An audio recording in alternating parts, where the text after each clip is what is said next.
Tenemos con nosotros hoy a un gran conferencista, un gran intelectual.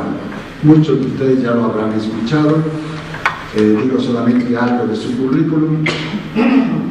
Es autor de varios libros, entre otros Fundamentos de Análisis Económico, que cuenta ya con 11 ediciones, y teniendo el prólogo nada menos que del premio Nobel Friedrich A. von Hayek, y el prefacio del exsecretario del Tesoro del Gobierno de Estados Unidos, William Simon.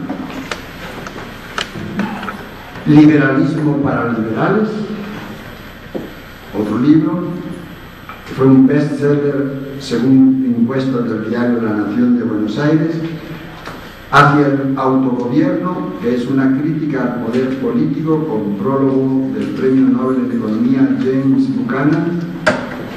Profesor titular de Economía en 2 facultades de la Universidad de Buenos Aires. Ha dictado seminarios y conferencias en Canadá, Estados Unidos, México, Guatemala, Uruguay, Brasil, Venezuela, Ecuador, Perú, Chile, Austria, Francia, España, Australia, República China y Corea del Sur. Es director general de la Escuela Superior de Economía y Administración de Empresas SAD, que la fundó en Buenos Aires después de haber sido profesor aquí. Aquí aprendió el doctor Alberto Venegas Lynch lo de SEADE, y de aquí, al regresar a Buenos Aires, fundó allá esta escuela. Ha sido director del Departamento de Doctorado de la Facultad de Ciencias Económicas de la Universidad Nacional de La Plata. Fue asesor económico de la Bolsa de Comercio de Buenos Aires, de la Cámara Argentina de Comercio y del Consejo Interamericano de Comercio y Producción, y de la Sociedad Rural Argentina. Fue vicepresidente del Consejo Directivo de la Mont Pelerin Society y es miembro de la institución Alberdi de Buenos Aires. Con ustedes recibamos con un gran aplauso al doctor Alberto Venegas Lynch.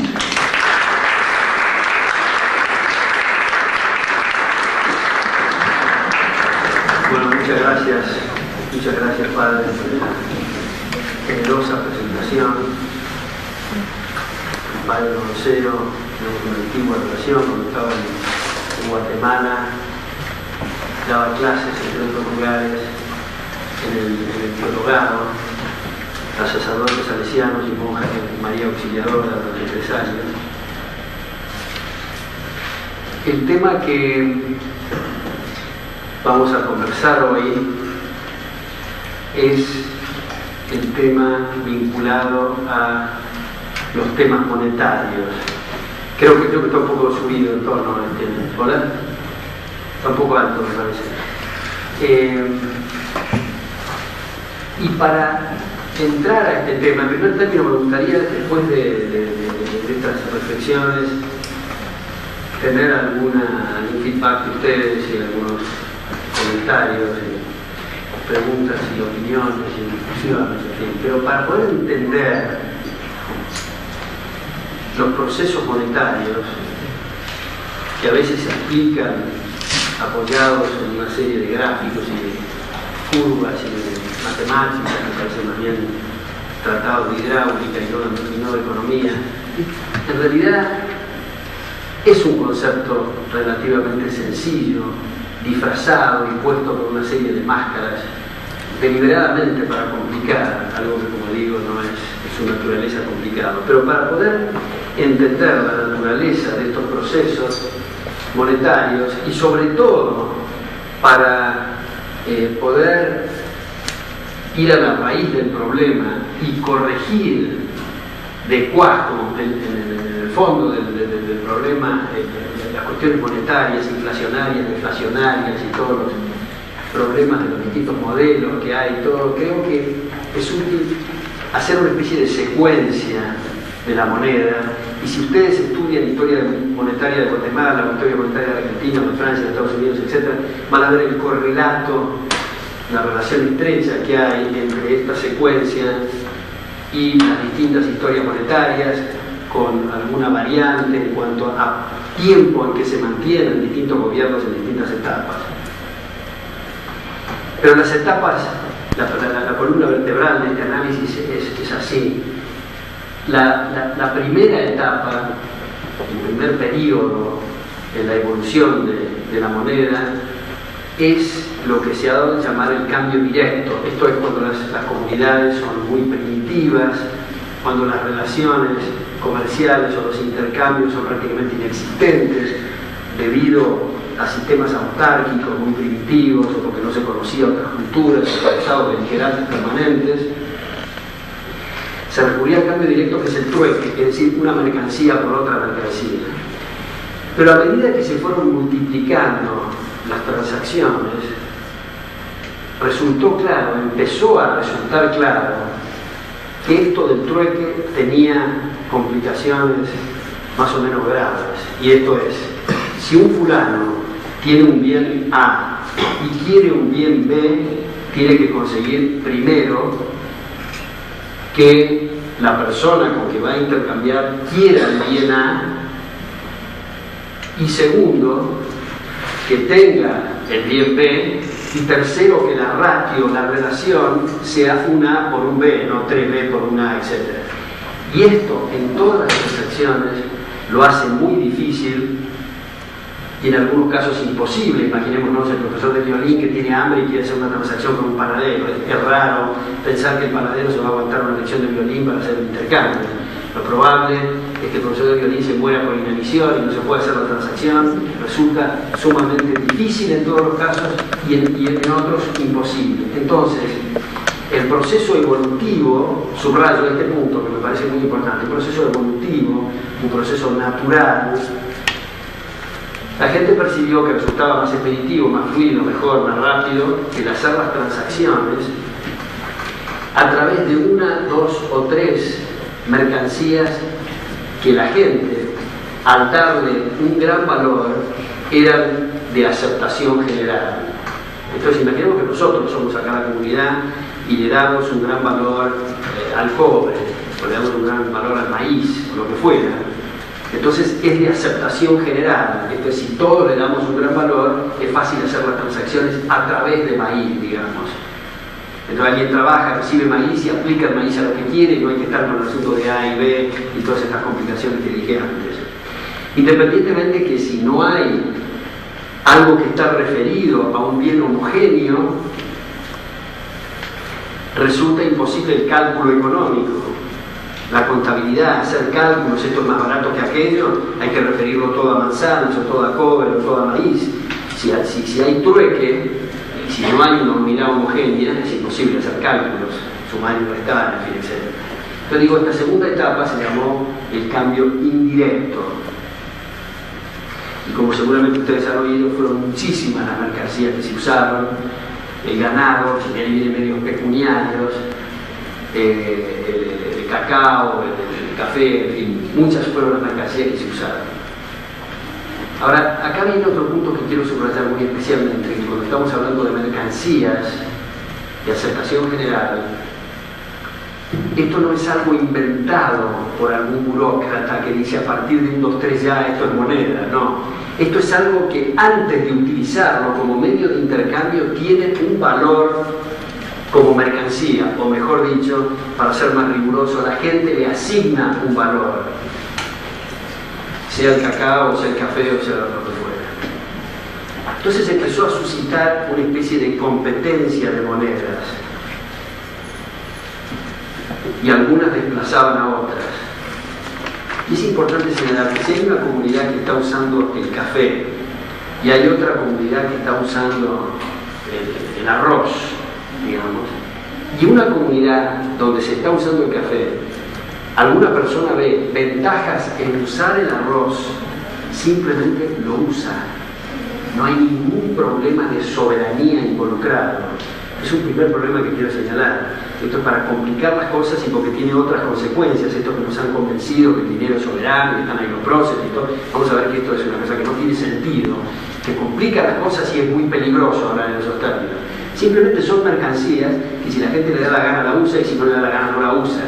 Y si todos los que están en una comunidad donde se usa el café, usan café y ven ventaja de usar el café y otra comunidad ve la ventaja de hacer arroz, hay un tipo de cambio, quintales de arroz por quintales de café, que es el mercado cambiario, llamaríamos hoy. Entonces esta es una tercera etapa, que digamos competencia de monedas. En esta tercera etapa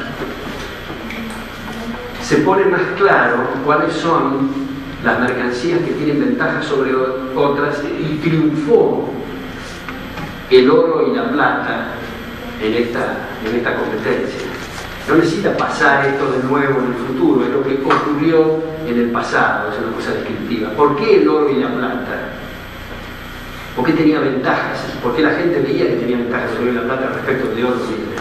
Primero, porque era un bien que duraba, no era un bien perecedero. Segundo, porque tenía mayor valor por unidad de medida. Tercero, porque era fraccionable al infinito. Y cuarto, porque era homogéneo. Así que la homogeneidad, la durabilidad, el gran valor mostraban ventajas respecto de otras mercancías. Otra etapa es que se descubrió, una vez que estaba el oro y plata, que en lugar de ir al almacén con barras de oro y plata, el almacenero tenía que usar balanzas y pesar cuál era el oro y cuál es la pureza del metal, que resultaba complicado, se prestó un servicio adicional en el mercado, que es la acuñación, es decir, darle forma de monedas a esas barras, y en las monedas, en la cara de la moneda, se decía cuál es la pureza de ese metal, cuál es el peso de ese metal y quién estaba acuñando. Es una cosa importante, es decir, cualquiera podía acuñar, igual que cualquiera puede vender pollos, no hay diferencia. La función de los gobiernos, y estoy sobresimplificando porque son todos los gobiernos, en fin, esa planilla no la puedo pasar después, digo, porque estoy como distraído con la planilla esa maldita. ¿No la pueden dejar ahí y me pasan después? Gracias. Entonces, como digo, la función de los gobiernos es evitar que haya fraudes o que haya trampas, es decir, que una moneda que en la cara dice 10 gramos de oro y en realidad tiene 5, esa es una trampa, un fraude, e interviene el aparato de la fuerza. Lo mismo que hoy, digamos, podemos decir que en las farmacias se venden determinados productos farmacéuticos y en la etiqueta dice determinada composición química, pero si no coincide con el contenido, esta es una trampa y un fraude. Pero nadie hasta ahora se les ha ocurrido, subrayo hasta ahora porque las ocurrencias pueden venir, de nacionalizar todas las farmacias y todos los laboratorios farmacéuticos para evitar el fraude. Porque si se procede de esa manera, hay por lo menos dos problemas. Uno, tal vez el más grave, el gobierno es juez y parte. O sea, el gobierno es dueño de los laboratorios farmacéuticos y si hay un fraude hecho por el gobierno, que sabemos que es lo más común, no hay forma de reclamarle a los jueces, que son los dueños del laboratorio, aunque haya división de poderes. Entonces este es un primer problema, igual que un partido de fútbol, el referí no puede estar pateando por uno de los equipos. Ser juez y parte tiene ciertas complicaciones. Y la segunda complicación es la naturaleza de la empresa estatal. La naturaleza de la empresa estatal que está manejada con criterios políticos y no con criterios de mercado. O sea, no está analizando permanentemente cuáles los procesos de asignación de recursos que tienen lugar en el mercado, sino a través de procesos políticos que están en abstracto de los procesos económicos. Esto es algo, un pequeño paréntesis acá para decir, cuando se habla de privatización, que generalmente se hace muy mal en estos periodos, que significa traspaso de monopolios estatales a monopolios privados, sino abrir para que la gente pueda elegir. Cuando se habla de privatización, lo que se quiere decir es que la gente pueda elegir. Ahora, hay una cuestión de orden previo, es decir, pero ¿por qué diablos queremos privatizar? ¿Cuál es el problema de una empresa estatal? Se dice, bueno, prestan pésimos servicios, son deficitarios, son monopólicos, en fin. Ese no es el problema. Esos son agravantes. El problema central de una empresa estatal aparece en el momento en que se constituye la empresa, no importa qué pase después. Por ejemplo, Supongamos yo soy el gobernante, ustedes son los gobernados, y ustedes están gastando sus recursos en los sectores, digamos, 1, 2, 3, 4 y 5. ¿Por qué gastan sus recursos en los sectores 1, 2, 3, 4 y 5? Porque les da la gana. Porque dada la estructura de capital, dada la situación, esa es la prioridad que ustedes tienen. 1, 2, 3, 4 y 5. Ahora vengo yo, gobernante, y decido establecer una empresa estatal, llamémosle 6. Como yo, gobernante, y ningún gobernante, vamos a poner de nuestro propio patrimonio, tengo que sacarle recursos a ustedes para poner la empresa 6. Si le saco recursos a ustedes para poner la empresa 6, quiere decir que van a tener menos de 1, 2, 3, 4 y 5. Para facilitar el análisis, digamos que eliminamos 1 para tener 6. Y el cambio de 1 por 6 significa una disminución en el nivel de vida de ustedes, y ese es el problema de la empresa estatal. O sea, ya que están mal conocerlo acá, el pecado original, digamos, de la empresa estatal aparece en el momento en que se constituye, no importa qué pase después. Y más aún,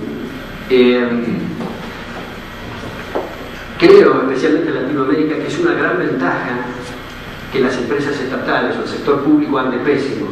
Es una gran ventaja, porque si no, habría ciertas confusiones. Por ejemplo, supongamos que los ferrocarriles del Estado anduvieran a 300 kilómetros por hora y llegaran puntuales, y hay salón de fax y salón de baile y acolchados, y fin, etc. Eso sería muy malo, porque la gente diría, qué buen servicio. Y la pregunta es, en el análisis económico, siempre, lo que se ve y lo que no se ve, ¿buen servicio respecto de qué? ¿Cuáles hubieran sido los zapatos, los chupetes, la leche y las zanahorias que no existieron porque se esterilizaron los recursos en esa área? Ese es el problema de la empresa estatal. Cierro este paréntesis y sigo con la secuencia que estaba diciendo recién entonces. La otra etapa es que la gente percibió que resultaba incómodo porque eventualmente agujereaba los bolsillos, o era riesgoso llevar las monedas en los bolsillos, y resultaba mejor el depositarla en casas de depósito. Se entregaba en casas de depósitos, y la casa de depósito entregaba un recibo que primero era nominativo, y si yo recibía ese recibo, valga la redundancia, y se lo quería pagar al lechero, lo endosaba, y el otro lo endosaba, etc., hasta que después se descubrió que era mejor, en vez de hacerlo nominativo, es decir, a fulano de tal, hacerlo al portador.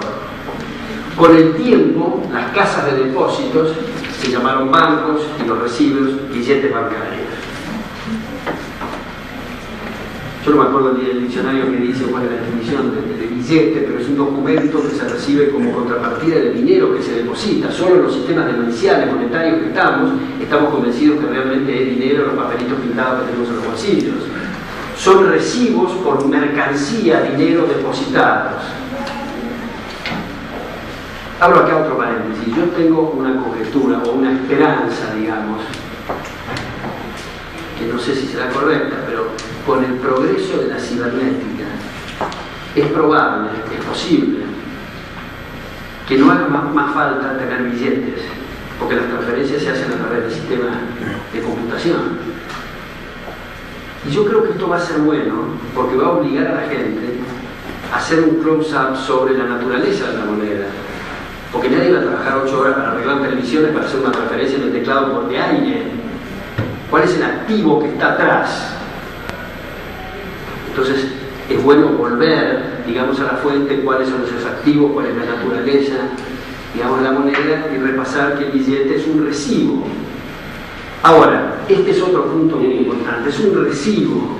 No hay tal cosa como paridad entre ese recibo y la mercancía depositada. Porque vamos a hacer un paralelo de otra casa de depósito, digamos, que vamos a depositar los muebles de nuestro comedor a una casa de depósitos y nos dan un recibo. Nadie en su sano juicio va a pensar cuál será la paridad entre el recibo y los muebles del comedor. ¿Cómo la paridad? Los recibos son los muebles. Si alguien me dice que cambió la paridad, quiere decir que alguien se robó una mesa o una silla. Y eso es efectivamente lo que pasa cuando por las cadenas de radio y televisión oficiales se dice que cambió las paridades. Quiere decir que alguien, como decimos en Argentina, metieron la mano en la lata, robaron, se quedaron con lo que no les pertenece.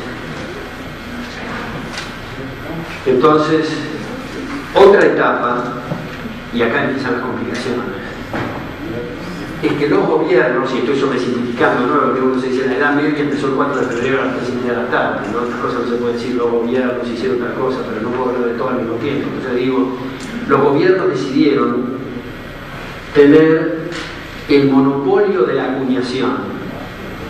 O sea, solo los gobiernos podían transformar esas barras que decía antes de oro y plata en monedas.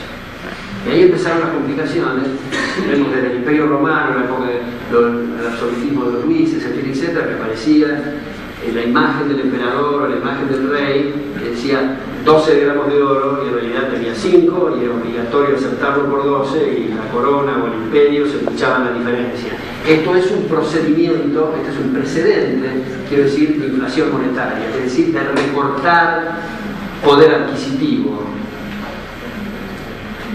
Después se descubrió que en vez de estar recortando cada moneda y hacerse otros problemas, había un procedimiento mucho más efectivo para robar en gran escala, ir a tener casa de la moneda, se ponen gente más turnos y se imprime más rápidamente. Otra etapa es que los gobiernos decidieron tener el monopolio de la convertibilidad. Convertibilidad quiere decir esta relación que decía antes en la casa de depósitos. Uno llevaba el metálico, obtenía el recibo, luego entregaba el recibo y le daba el metálico, y se llama convertibilidad. Ahora se decía, solamente las instituciones oficiales van a tener la convertibilidad. O sea, todo el metálico hay que llevarlo a una institución oficial, recibir los recibos y los recibos depositarlos en bancos privados y todo lo demás igual. Pero esta conversión solo lo hacía la institución oficial. Y entonces ocurrió lo siguiente, que ocurriría seguramente si nosotros fuéramos miembros del gabinete de determinado gobierno que ya tiene el monopolio de la acuñación y ya tiene el monopolio de la convertibilidad. Ocurrió que hasta ese momento, cada vez que se aumentaba el gasto público había que aumentar impuestos.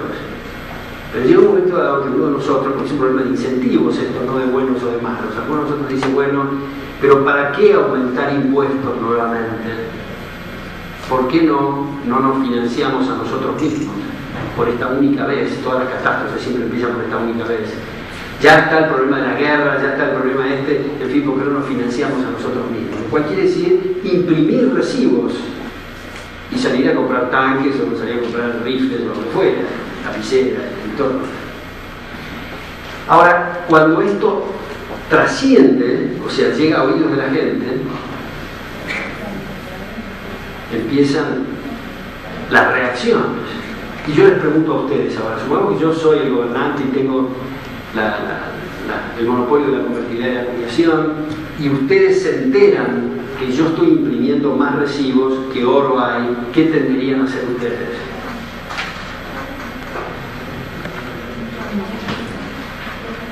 No, yo. Sí.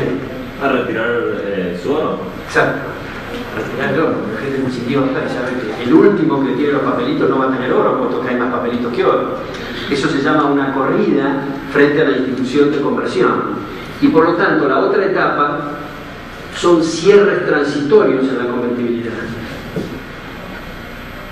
que resulta bastante cómico, que trágico, leer los discursos de las épocas y los motivos que daban los ministros y los presidentes para los cierres transitorios, que siempre son idiomas civilinos y cosas incomprensibles, en fin, que el mismo que estaba dando el discurso no comprendía, pero era para ocultar, decir, discúlpenos, los estafamos, los robamos, etc. ¿no? Ahora, no quiero entrar a otras cuestiones un poco más sofisticadas, monetarias, porque quiero verlo a muy grosso modo a esto. Otra etapa es que se sucedieron cada vez más rápido cierres transitorios en la convertibilidad hasta que al final se clausura la convertibilidad y aparece la vaca sagrada del siglo XX que se llama Banco Central. Que todo el mundo no puede conseguir que no existan bancos centrales. que existieron siempre, en realidad son de antes de ayer, digamos, todo de este siglo. Aparece el Banco Central y ahí empieza la secuencia de los acuerdos de Génova y Bruselas de los años 20, que no quiero entrar en esos detalles a menos que la pregunta venga esto, los acuerdos de Bretton Woods, el doble precio del oro del 68, los acuerdos smithsonianos o del Smithsonian Institute del 71 y el pánico del 73, etc. Pero básicamente lo que quiero con esto es ver la secuencia. Y ahora vamos a tratar de verlo desde otro costado esto y decir, bueno, no sé si ustedes han visto ya en la materia introductoria, pero los precios, el sistema de precios es la única guía que tiene el mercado para operar. Es como si fuera un sistema de encuestas automáticas para saber, digamos, esos precios se trasladan a una especie de tablero, digamos, donde uno lo mira al tablero y dice ahí conviene invertir porque hay ganancias, ahí no conviene porque hay quebrantos, etc. El sistema de precios es lo único que sirve para guiar al productor. No se sabe si producir medias o maíz o en fin, etc. Es el sistema de precios. Es un sistema, como digo, de encuestas automáticas. Si nosotros quisiéramos hacer encuestas realmente, y yo quisiera preguntarles a ustedes cuáles son sus escalas de valores, digamos, en lo que es artístico, en el mercado, qué primero y qué segundo, serían muchísimas las preguntas, porque si llueve tal cosa, si no llueve, un montón de mezclas, digamos que son más o menos, 5 millones de preguntas a cada uno. Si ustedes me dicen la verdad, que es un supuesto bastante pesado, cuando me contestan la pregunta número 5 millones, no sirve la encuesta porque todas las circunstancias cambiaron y están cambiando permanentemente. El sistema de precios está tomando todos esos cambios. El sistema de precios sirve primero como indicador y segundo para hacer oferta y demanda iguales. Nunca funcionando el precio hay desajustes entre oferta y demanda. Si yo quiero vender ahora a ustedes, digamos, este micrófono, aunque todos estén interesados en comprarlo, va a haber una especie de remate, digamos, subasta, en la cual esto se vende, digamos, a $100. Uno de ustedes están subiendo a distintas cosas, uno paga 100. Una oferta, el micrófono, una demanda, 100. Si alguien entra acá y dice, no, es injusto que se pague 100, debe ser 32,80, entonces hay 14 de ustedes que quieren el micrófono y solo un micrófono y hay un desajuste. Solo si funciona el precio, oferta y demanda son iguales, si no hay faltante o sobrante. Entonces, ahí tenemos ese sistema de precios. Supongamos que fuera este tablero, ilustro esto así, digamos, aquí está el tablero de precios. Estos son los precios como si fuera un sistema de luces, que unos se prenden más intensamente, otros son más débiles, etc., mostrando que esto es más atractivo, aquello es menos atractivo, etc. Ahora, los precios tienen que modificarse según se modifique la estructura valorativa de ustedes, según sean los accidentes climáticos, según las exportaciones, las importaciones, el atesoramiento, desatesoramiento, muchas cosas que ocurren. Todos esos fenómenos se llaman fenómenos endógenos, o sea, fenómenos que nacen y se desarrollan en el seno del mercado. Ahora, hay otra forma de cambiar los precios que no es por fenómenos endógenos, sino son fenómenos exógenos. Esto es que vienen de afuera, y es cuando el gobierno decide expandir o decide contraer, decide inyectar o decide contraer moneda. Entonces, supongamos que fuera inyectar, acá se inyecta. A medida que se va moviendo la nueva masa monetaria, va tocando en distintos momentos, distintas áreas, y va alterando los precios. Porque una cosa es cambios en los precios, digamos en Guatemala, todo el mundo prefiere la papa y nadie prefiere el tomate, el precio de la papa tiene que subir en relación al tomate. Hubo un cambio en los precios relativos como consecuencia de cambios en las estructuras valorativas. Sin embargo, ahora no estamos usando la palabra cambio simplemente por un capricho, sino que hay una cosa conceptual atrás. Hay una alteración del precio. ¿Por qué decimos alterar? Alterar porque no responde esto a la estructura valorativa, sino que responde a la decisión política de emitir. Ahora, ¿cuál es la definición más común de inflación? ¿Cuál es la definición común? Es el aumento general de precios. Se dice, digamos, en medios en diarios y en noticiosos y en textos, algunos libros de texto de economía dicen eso seriamente. Acá hay un problema grave, dos problemas dentro de esta definición. Primero, si el aumento fuera general no habría problema. Los precios son la tasa de interés, los precios son los salarios, los precios son los dulces que compramos, etc. Todos estos son precios. Si todos los precios suben al mismo ritmo, digamos al 30% mensual, no hay problema. Si mis ingresos aumentan al 30% mensual y las cosas que compro también aumentan al 30% mensual, no hay problema. Si aumentan al 1.000.000% diario o horario, tampoco hay problema. Va a haber otros problemas de los dígitos en la máquina de calcular, en la columna de los libros de contabilidad, donde se va el dinero en carretilla, eventualmente, etc. Pero no hay problema de la inflación, no hay desequilibrio entre precios e ingresos. Otra vez, si mi ingreso aumenta a 1.000.000% horario y las cosas que compro 1.000.000% horario, no hay problema. Entonces, la inflación está referida no al aumento general, sino a una distorsión en los precios relativos. Ese es el problema de la inflación. Que una cosa sube más, otra menos, uno baja, etc. Ese es el problema de la inflación. Por eso a veces, cuando digamos el ama de casa ve que la inflación del mes pasado fue el 2%, y entra y ve que la mayonesa aumentó el 3.4, dice, ¿cómo puede ser? Si me dijeron que era el 2, es que ese es el problema de la inflación, es que hay una distorsión en los precios relativos. Si todo aumenta al mismo ritmo, no hay problema con la inflación. Entonces, ese es un problema de la definición. El otro problema de la inflación es que el aumento o la distorsión en los precios relativos no es la inflación, es un efecto de la inflación. De tanto insistir que el aumento de precios es la inflación, termina luchando contra los precios, controlando precios en lugar de atacar la causa, que es lo mismo, es un lugar común de medicina. Romper el termómetro o ponerlo en la heladera en lugar de atacar la infección. O sea, la causa es la infección, no la fiebre. La fiebre son los precios, es un efecto, es una consecuencia. Entonces, ¿cuál es el efecto de la inflación? La distorsión en los precios relativos. ¿Cuál es la causa de la inflación? La expansión monetaria debido a fenómenos exógenos. ¿Y cuál es la causa de la deflación? Es la contracción monetaria debido a fenómenos exógenos. Y el efecto es la distorsión de los precios relativos. ¿Y qué nos importa que se distorsionen los precios relativos? Leemos un tablero de señales falso. Algo llama más la atención que debería llamar menos la atención, etcétera, etcétera. Están asignando los recursos mal como consecuencia que el tablero ha sido distorsionado. ¿Y qué importa distorsionar? ¿Qué importa asignar mal los recursos? Importa que los recursos son escasos, no crecen en los árboles, hay que aprovechar cada centavo. Si se tiran al mal los recursos, hay consumo de capital y por lo tanto hay baja de salarios. Para hacerla corta, digamos, inflación es igual a pobreza. En esa secuencia, desde la distorsión de los precios relativos hasta la baja de salarios en términos reales. Ahora, ¿cómo se puede hacer para eliminar los procesos inflacionarios? Incluso para sacar la palabra, diría casi para exagerar, del diccionario. Para no estar siempre pendiente de qué va a pasar con la cuestión monetaria, cómo van a manejar los brujos de la cosa monetaria, etc. Bueno, tomemos el banco. ¿Cómo se llama acá? ¿El Banco de la República, el Banco de Guatemala, el Banco Central, cómo se llama? ¿O Banco Central? ¿Cómo es? ¿Cómo? El Banco de Guatemala. El Banco de Guatemala puede hacer solo, o puede optar entre tres caminos.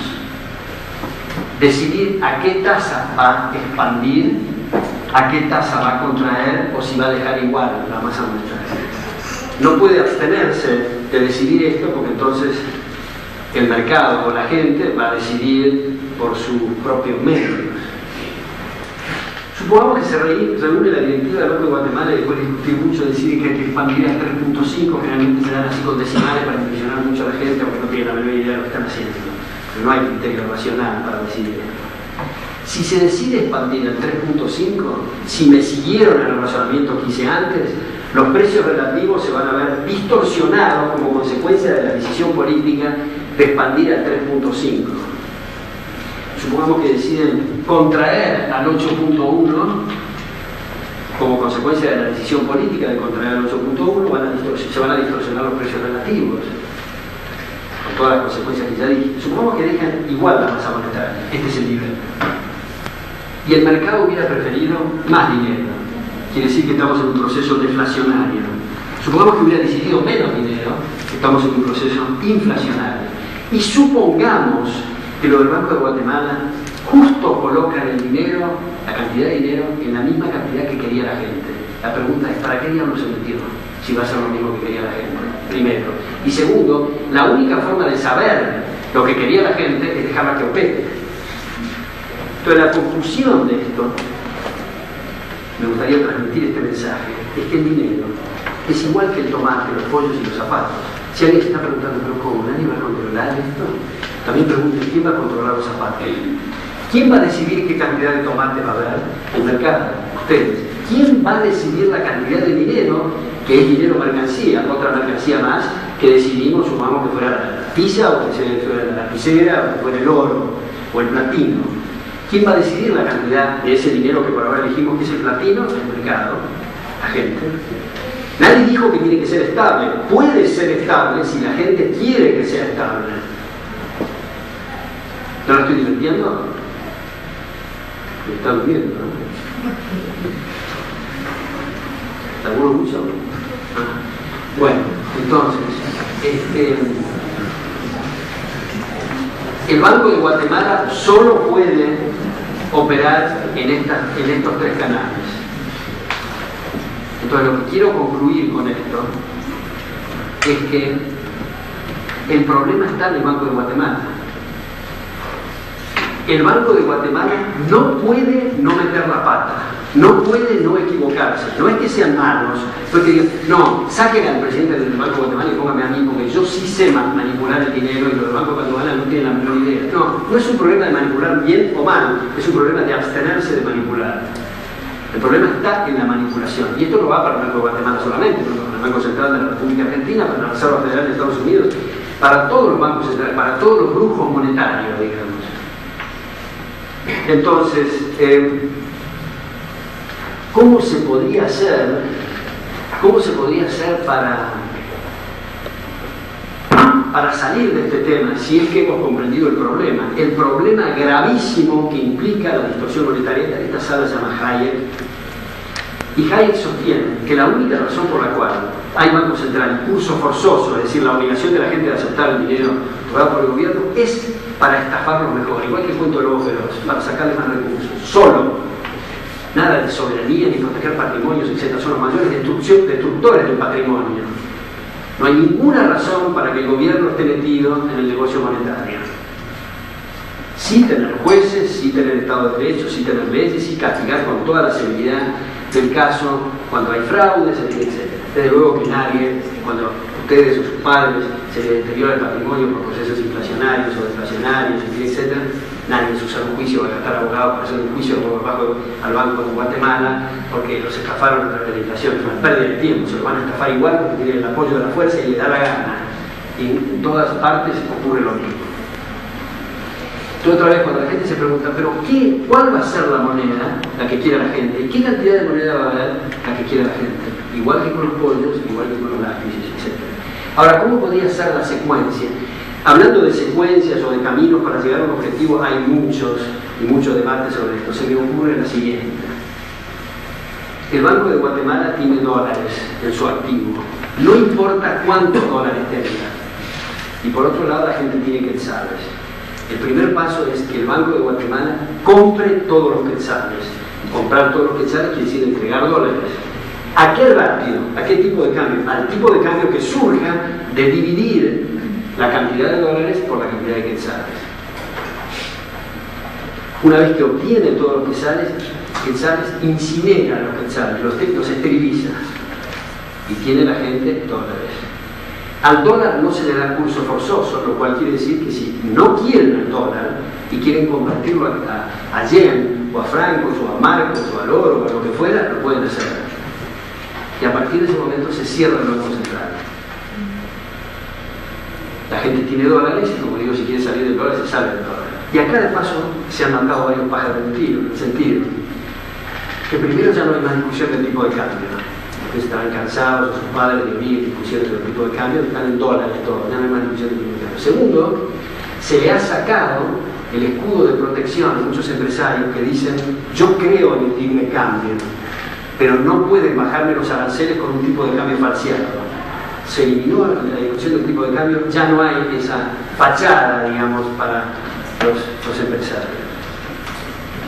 Y a partir de ese momento, si la gente elige cuáles son los activos monetarios con que quiere operar, desaparece la noción de la inflación. Acá hay muchos temas de reforma monetaria, de sistemas de reserva parcial y de reserva total, y una serie de cosas que no me quiero meter con eso, digamos, pero digamos, hay algo que sí tengo que poner, y es que aparentemente la gente que tiene dólares, espero que esto no complique, pero la gente que tiene dólares va a estar sufriendo la inflación que decide la Reserva Federal de Washington. Sin embargo, no es así. Si la gente libremente eligió el dólar, si no lo quiere el dólar, se sale del dólar, como digo. ¿Por qué es esto? ¿Por qué es que el americano, el norteamericano, en Estados Unidos, sí se va a ver afectado en la distorsión de los precios relativos como consecuencia de lo que haga la Reserva Federal, y no en Guatemala teniendo dólares, igual que allí?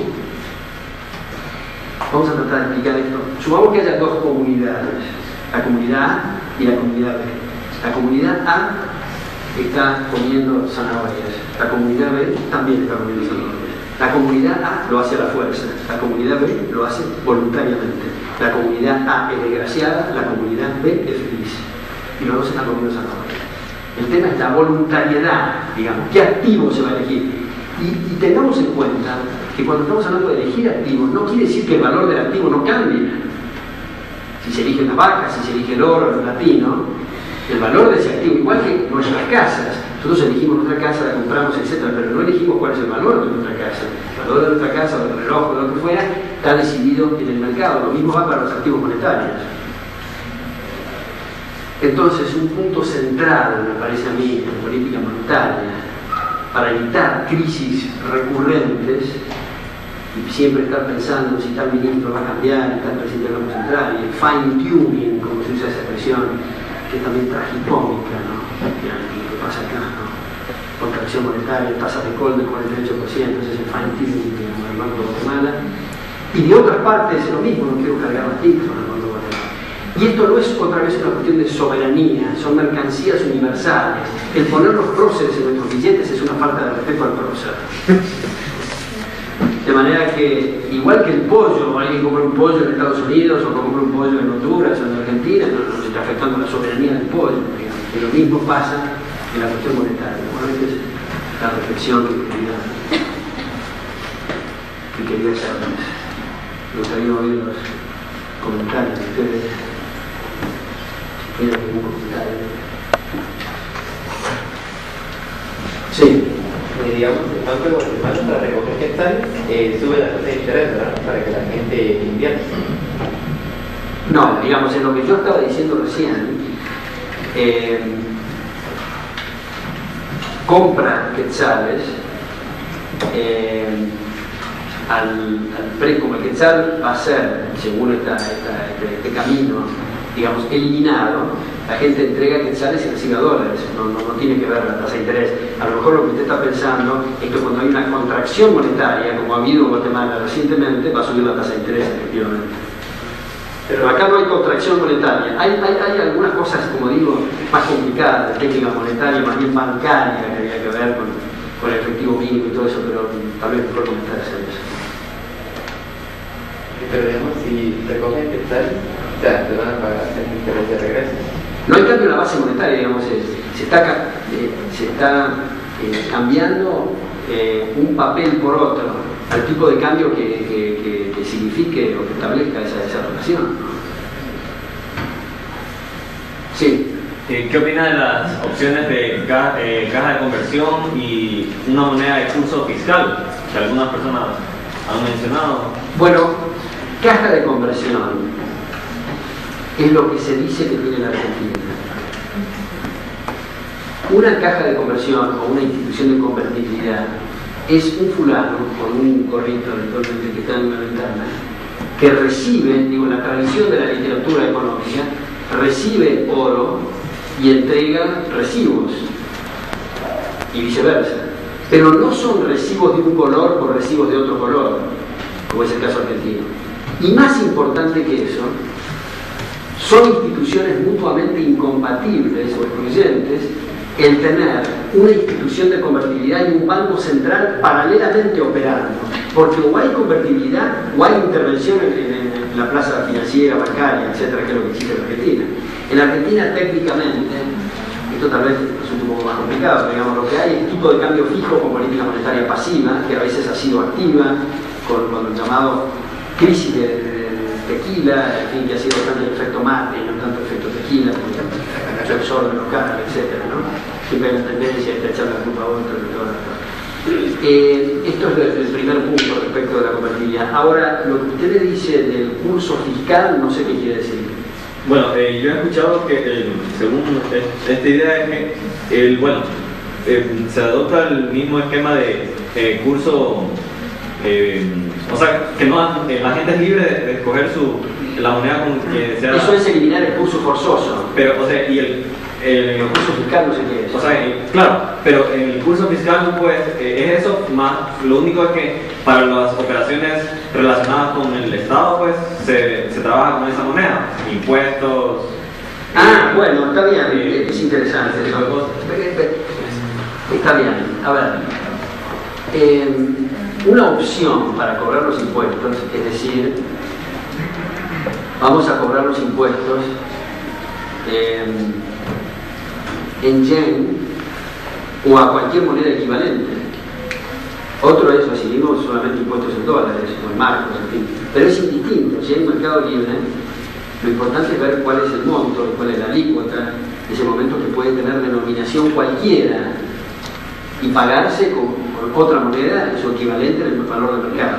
Otro, si tenemos un gobernante un poco más necio, decir, no, yo quiero solamente cobrar impuestos en marcos, está bien. No sería un buen consejo porque se está dando cierta prioridad al marco respecto al resto de las monedas, pero en fin, por lo menos se ha eliminado el curso forzoso y se ha eliminado el Banco Central. Y tengamos en cuenta que estas sugerencias y otras, digamos, que se hacen, lo importante es explorarlas, mirarlas. Ahora hay una bibliografía enorme de esta que empezó Hayek en el 78, el libro de la desestatización de la moneda. Y hay una bibliografía especialmente en el mundo de los sajones muy amplia.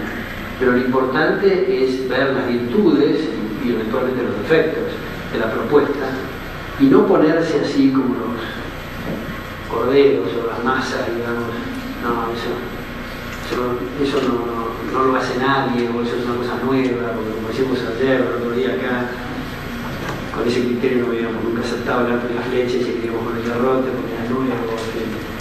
Así que lo interesante es tener criterios independientes, aprender a pensar y tener y someterlo a prueba, si esto es bueno se adopta, si es malo se rechaza, pero no tener miedo de salirse de la media, porque todo el mundo dice que es sagrado el Banco Central. Yo, en fin, tengo mucho miedo, no puedo decir eso, en fin, etcétera, creo que eso es malo. Y eso es el sentido de los recintos universitarios, digamos, el producir una producción de ideas y que salgan cosas nuevas, innovadoras, en fin. Sí, ¿por ahí había otra pregunta o no? Sí, usted. Yo no tengo muy clara la idea cuando usted dijo que sería la solución eliminar el Banco Central. ¿Qué pasaría entonces? O sea, ¿quién sería a cargo de las transacciones? Porque según tengo entendido... Perdón, ¿se haría cargo de qué? De transacciones, o sea, de todo lo que... del dinero, pues, o sea, ahí es donde se va todo. Y el gobierno se supone que presenta un presupuesto y le hacen el financiamiento al gobierno, ¿no es así? A ver, una cosa es el presupuesto, que por eso es un problema tener ministro de Economía, ¿no? Ministro de Economía es para controlar la economía, y cuando lo controlan se quejan, si tiene ministro de Economía.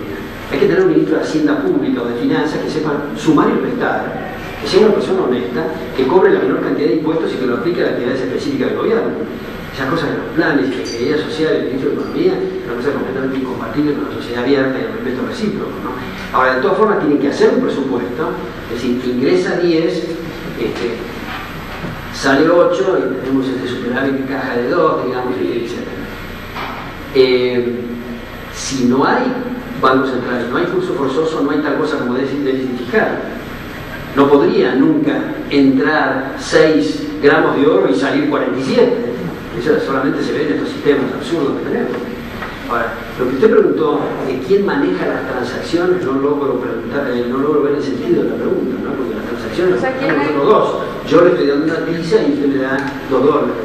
Pero ¿quién hace el dinero? O sea, ¿cómo? En el Banco Central hay un respaldo y ¿quién hace el dinero? No sé, no entiendo muy bien eso. Si estamos en dólar, el dólar está producido en la Reserva Federal en Estados Unidos.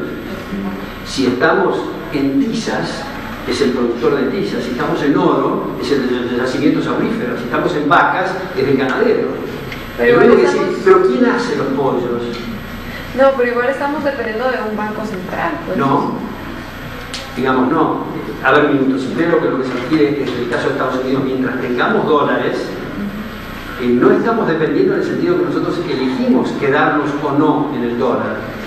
Mi conjetura, y no es original mía, de muchos, es que la gente algún día va a mirar el papel y decir, pero la diferencia entre el quetzal y el dólar es que uno es verde y el otro es etcétera. Voy a salir rápidamente del papel y voy a ir a una mercancía, por ejemplo, al patrón plata. Todavía hay gente que dice, ¿tenés plata? O qué sé yo. No tenés plata, la plata no existe. Pero, digamos, si volviéramos a un sistema sólido, se tiene plata y la producción de plata es expansión monetaria debido a fenómenos endógenos.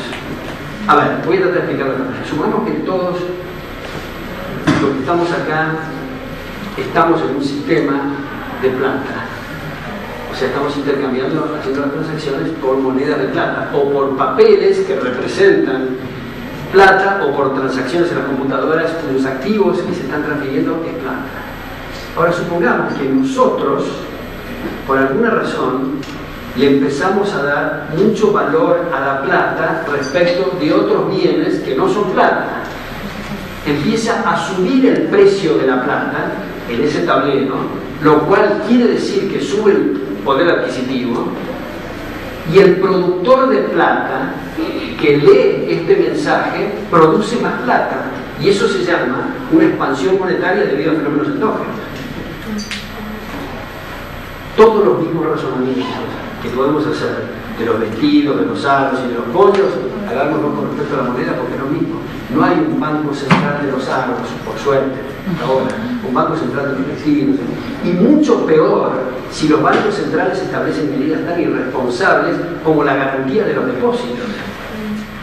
Porque otra vez es un tema de incentivos. Supongamos que se garantizan depósitos hasta cierto nivel. ¿Con qué argumento decir, bueno, pues la gente no entiende de cuestiones financieras, vamos a tratar de protegerlas, entonces, no sé, hasta $50.000 o lo que fuera, hay una garantía del depósito?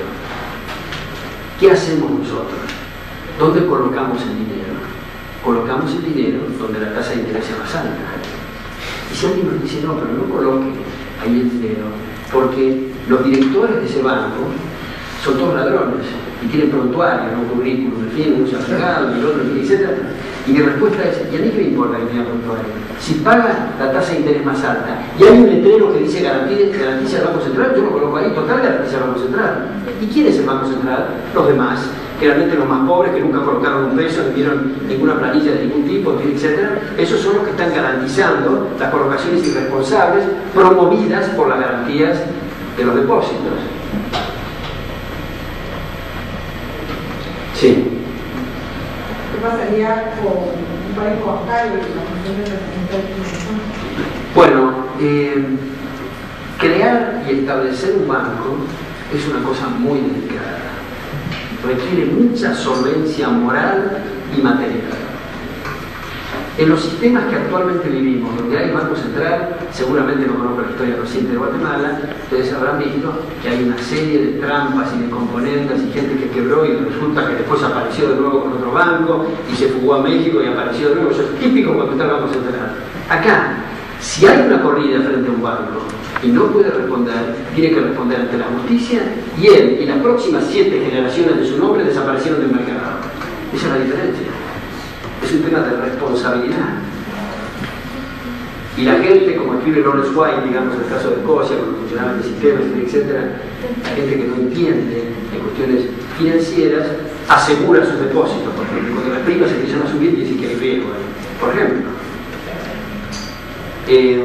Pero ¿qué pasaría si hubiera un banco central de equipo saudí?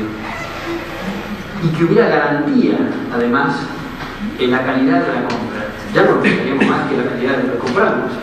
Total, si eso está mal, después garantiza el Banco Central y nos repone. Entonces, la corrida bancaria o el no respetar los contratos tiene un precio muy alto en el mercado abierto. No lo tiene en estos sistemas. En estos sistemas, ¿qué pasa? Cuando ustedes han tenido una crisis política, ¿qué es lo primero que declara el gobierno? Feriado bancario y feriado eventualmente financiero, que se cierran los bancos precisamente para que no se descubra que están sin reservas. Hubo cambios en la demanda del dinero, hay corridas y el Banco Central los protege.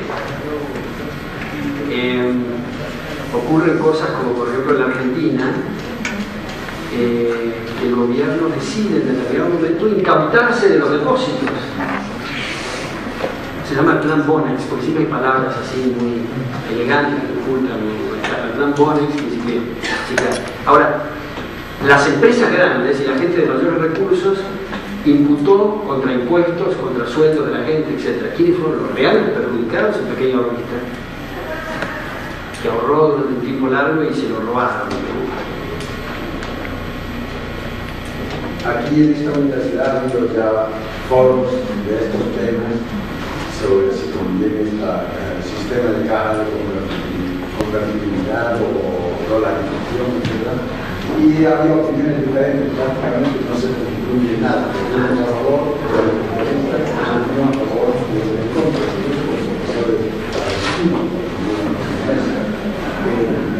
¿Ve usted en el horizonte internacional realísticamente que alguna nación vaya a hacer esto próximamente, por ejemplo, dolarizarse o suprimir la moneda local, dejando que suprimir la moneda cosa y dejando que cada banco emita moneda? A ver, respecto de los gauchos, sí, respecto a los gauchos o los che, como le dicen en este grupo argentino, etc., yo conjeturo que, si bien es cierto, unos sostienen un sistema y otros sostienen otros, son distintas variantes de mercado, pero todos van a coincidir que hay que eliminar el Banco Central. Ahora, respecto de la segunda parte, de si hay alguna posibilidad de que en el corto plazo algún país adopte esto, yo creo que no. Si bien es cierto, se ha discutido en los niveles más increíbles políticos la dolarización. Yo estuve hace relativamente poco, el año pasado, en El Salvador, dando clases en la universidad, etc. Me pidieron que hablara en el gabinete, o sea que no estoy acostumbrado, me siento cómodo y también me revienta el asunto, pero en fin, fui, hablé en el gabinete, una de las cosas que sugería es la eliminación del Banco Central y paradójicamente el presidente del Banco Central estaba de acuerdo. No sé si empecé mal o qué, ahora, ha habido muchas discusiones sobre la dolarización. Lo único que se ha propuesto una dolarización con un acuerdo de Estados Unidos para que haga que tramite en última instancia la Reserva Federal. Y eso no debe ser. Ahora, como son estas cosas, yo le preguntaría al padre Monse, ¿usted ve una cosa realística que en corto plazo la gente cumpla con los 10 mandamientos? El tema es, yo creo, insistir, persuadir, y muchas de las cosas que nos parecían increíbles hasta hace relativamente poco se han cambiado porque ha habido suficiente transmisión de ese mensaje. Por eso es interesante estos foros, estas conversaciones. Sí. En cuanto a la inflación, no me quedó muy claro por qué afecta menos, por ejemplo, el caso del dólar, por qué se miraría menos afectado Guatemala de la inflación causada por la Reserva Federal. Porque si yo, en mi caso, me dan la opción de quedarme en el dólar o salir del dólar, en este sentido tendría el mismo efecto que me dicen, usted se puede quedar en el cobre o se puede quedar en el tabaco, y resulta que hay una baja bruta en el tabaco o una suba en el cobre. Voluntariamente lo elegí. La diferencia entre lo voluntario y lo obligatorio hace una gran diferencia. Supongamos que estuviéramos todos en el patrón oro, y en un momento dado alguien dice, no, bueno, yo no quiero el oro, quiero comprar yen. En realidad, si el Banco Central de Japón afecta ese yen, tiene una connotación y una característica muy distinta si lo eligió voluntariamente que si se lo impusieron como curso forzoso. Ese es el sentido de lo que quiero transmitir, que dije que me fue complicado un poco el movimiento de los precios relativos sobre esa divisa. Sí. Solo una aclaración. Creo que usted está confundido, ¿verdad? Con lo de usted se estaba refiriendo con lo de la tasa de interés a que hemos visto en las operaciones del mercado abierto. La otra pregunta, la anterior. Sí, es lo que le dije, sí. Sí. No es la tasa de interés interbanco de 24 horas sobre el derecho de crecimiento del 38% como consecuencia de la restricción monetaria es distinto de lo que estábamos diciendo acá. Sí. ¿Se puede mantener, si se elimina el Banco Central, se podría mantener una inflación cero constante? Bueno, esa es una pregunta muy interesante. La inflación deja de existir, lo cual no quiere decir que no va a haber cambios en los precios debido a fenómenos endógenos. Y si lo queremos poner un poco más complicado el asunto, que no debemos complicarlo, podemos hablar de la inflación mala y la inflación buena, la inflación querida por el mercado y la inflación impuesta. Pero eso sería una complicación enorme, me parece a mí. Hay que reservar la palabra inflación para la distorsión de los precios relativos como consecuencia de fenómenos exógenos. Si va a ser cero, hay también varios problemas acá. Si va a haber o no cambios en los precios relativos, eso es algo indiferente. Si hay cambios en los precios relativos como mayor producción de oro, esto es un fenómeno endógeno del mercado. Es lo mismo que si sube el precio del pollo, siendo el precio libre, es distinto que si el precio sube porque hay un banco central de los pollos que inyectó artificialmente pollos. Ese es el punto. Entonces por eso reservamos la palabra distorsión para ese caso y cambio para el otro. Pero no quiere decir que todo sea estático. Lo único estático en esta cuestión de ciencias sociales es la muerte. Digamos, son procesos vivos que están cambiando y va a cambiar según como la gente va asignando sus recursos. Pero en todo caso, esas señales, una cosa es que procedan como consecuencia de lo que el mercado está reclamando y otra cosa es como consecuencia de imposición de decisiones políticas. Bueno, ¿he dicho? Sí. Usted dijo, según lo que entendí, fue que para eliminar el fondo de inversión dar la moneda de curso forzoso. Y el Banco Central. Y otras personas dicen de que es evitar que el gobierno intervenga en aumentar la masa monetaria, o sea, dejar que el mercado sea el que decida. Perdón, eso es lo mismo. Si deja que el mercado decida, ya no existe la autoridad monetaria. Pero uno dice para la autoridad monetaria es para meterse.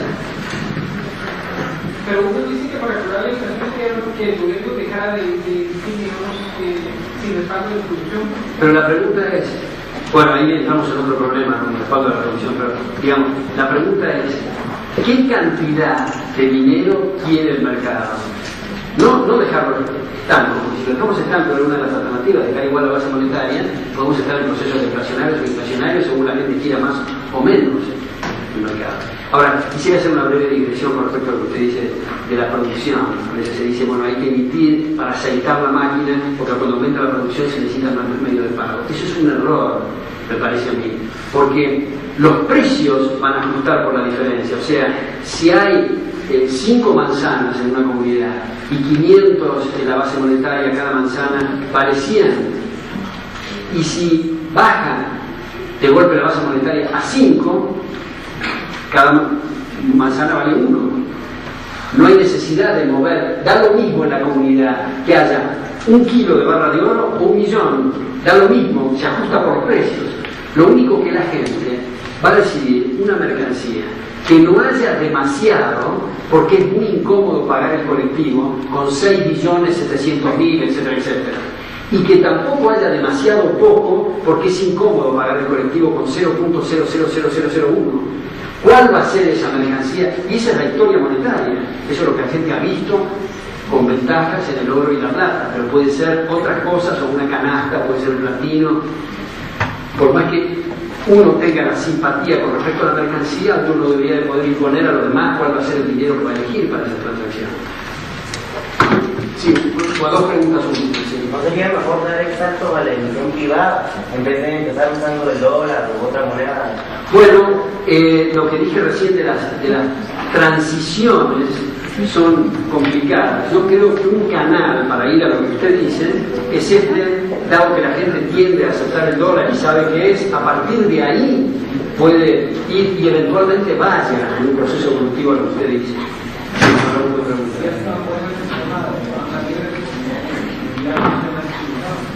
Y bueno, si es tan bueno respetar la vida, ¿por qué es que se cometen homicidios? Y si es tan mala la inflación, ¿por qué es que hay inflación? Y si están tan buenos los 10 mandamientos, ¿por qué se violan? Y etcétera, etcétera. Es simplemente una cuestión de comprensión respecto de los temas, porque no es, en gran medida por lo menos, no es maldad.